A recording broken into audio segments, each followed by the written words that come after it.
प्रेम करिए भगवान को। आपको विट्ठल भगवान की कहानी सुनाया था ना, भगवान विट्ठल सुनाया था ना, इसी कलिकाल की घटना है। एक माई रहती थी महाराष्ट्र में, विट्ठल भगवान के मंदिर से कुछ 100 किलोमीटर की दूरी पर। उनका नाम था सक्कू। क्या नाम था? सक्कू। सक्कू। इसी कलयुग की घटना है। भगवान विट्ठल की भक्त थी सक्कू, और दैव संयोग कहिए उसको ऐसा ही परिवार मिल गया। उसके सास ससुर और उसका पति मानिए राक्षस थे, राक्षस।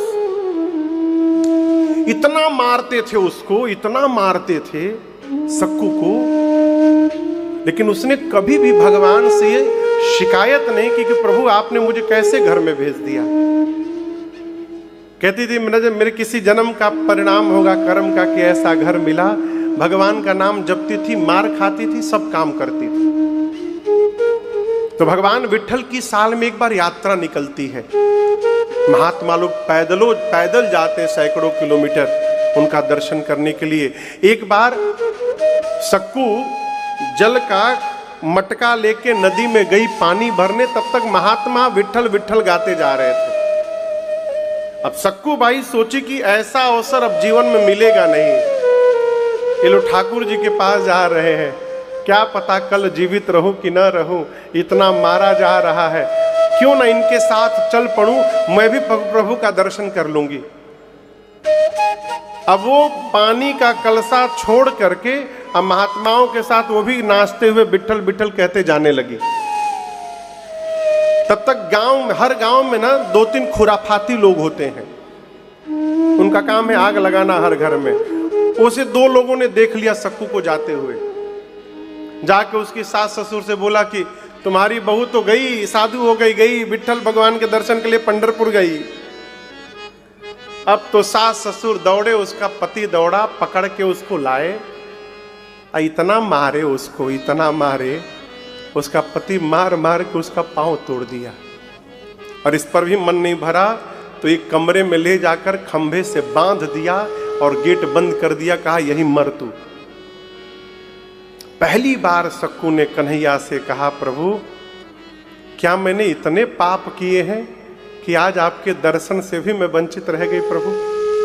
है ये कहानी नहीं है, ये सत्य घटना है, भक्तमाल की कथा है। जब सक्कू रोई पहली बार भगवान का नाम लेकर, तो श्री द्वारिकाधीश भगवान श्री कृष्ण मां से बोले, रुक्मिणी मैया से, कि मैं जा रहा हूं एक भक्त के पास, आने में कुछ दिन समय लग जाएगा, इसलिए प्रतीक्षा मत करिएगा। भगवान आए, और भगवान को कौन रोक सकता है, सीधे उसके घर में प्रकट हो गए। स्त्री का रूप बना के सखी का प्रकट हो गए।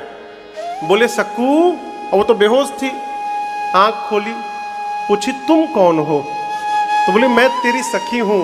तो तुमको तो मैं नहीं जानती। तो जानेगी कैसे, जहां तू पानी भरती वहां मैं भी भरती हूं। तू तो केवल विट्ठल विट्ठल में पागल रहती है, तुझे पता रहता है अगल बगल कौन है तेरे, मैं रोज तेरे साथ पानी भरती हूं।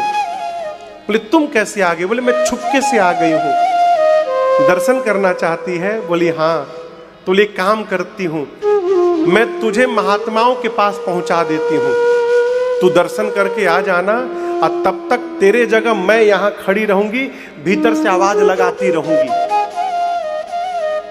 सक्कू बाई को भगवान तुरंत निकाले और महात्माओं की टोली में पहुंचा दिए।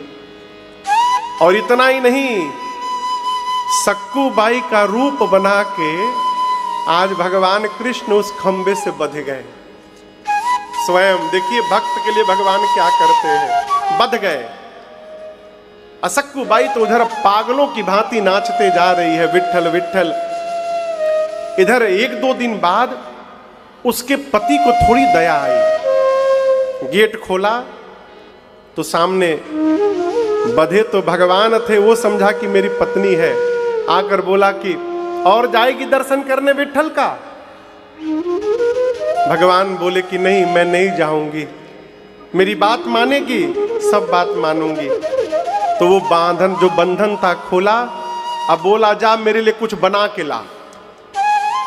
भगवान उसके लिए भोजन बनाए, भोजन बना के खिलाए।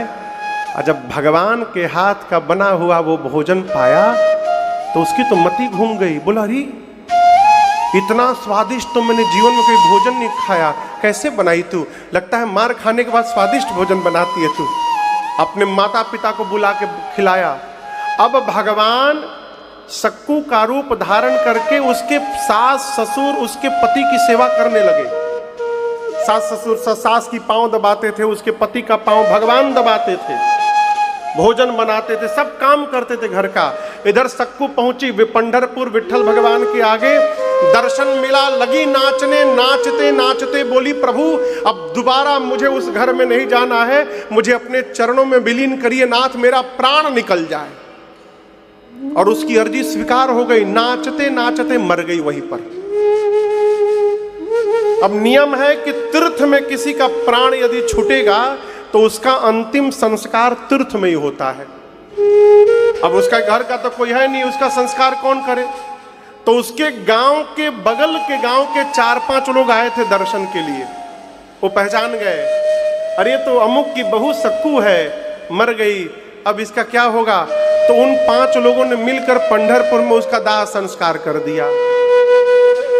और जब उसका दाह संस्कार हो गया तो रुक्मिणी मैया टेंशन में आ गई। क्यों? क्योंकि भगवान सक्कू बन के उसके घर में फंसे हैं। अब जब तक ये नहीं जाएगी भगवान कैसे आएंगे वहां से? तो रुक्मिणी मैया आ करके सक्कू की राख को जमा करके और फिर से उसको जीवित करती हैं। और जीवित करके बोली तेरी मनोकामना पूरी हो गई, अब तू जल्दी घर जा, प्रभु फंसे हुए हैं वहां पर। तो सक्कू बोली क्या वही गए हैं? मतलब मेरे स्वामी ही सक्कू बन के तुम्हारे घर में बैठे हैं। सक्कू दौड़ते हुए गई। इधर भगवान देखे कि आ रही है तो सास ससुर से बोले मैं पानी लेकर आती हूँ। मटका लेकर कन्हैया गए नदी के किनारे और सक्कू से बोले जल्दी मटका पकड़ घर जा, मैं जा रहा हूँ। भगवान द्वारिकापुरी गए। सक्कू आई घर में, सास ससुर को तो बदल चुके हैं, पूरा परिवार बदल चुका है, रहने लगी आनंद से। अब वो जो 5 गांव के बगल वाले दाह संस्कार किए थे वो सोचे कि चलकर उसके घर वालों को बता दिया जाए। है तो बड़े दुष्ट, वो कुछ करेंगे नहीं लेकिन बता देना फर्ज है। आए दरवाजे पर बैठे और आकर उसकी सास ससुर से बोले बहुत दुखद समाचार है। ससुर पूछा क्या हुआ? आपकी बहू मर गई, हम लोग उसका दाह संस्कार कर दिए। ससुर बोला भांग खा के आए हो क्या? मेरी बहू मर गई, मेरी बहू भीतर बैठी है। बोला कहाँ बैठी? हम जला कर आए हैं उसको। आवाज लगाए सक्कू। सक्कू भाई घर से बाहर निकली, वो 5 चिल्ला पड़े भूत। वो बोली मैं भूत नहीं हूं, और उसने पूरी कहानी सुनाई। उसके सास ससुर ने उसके पांव पकड़ लिए, कहे हम लोग तुझे इतना अत्याचार किए तेरे पर, लेकिन तू भक्त है और तेरी शरण में रहने के कारण हम जैसे अधमों को भी भगवान का दर्शन प्राप्त हो गया और हम कृतार्थ हो गए। इसी कलयुग की घटना है।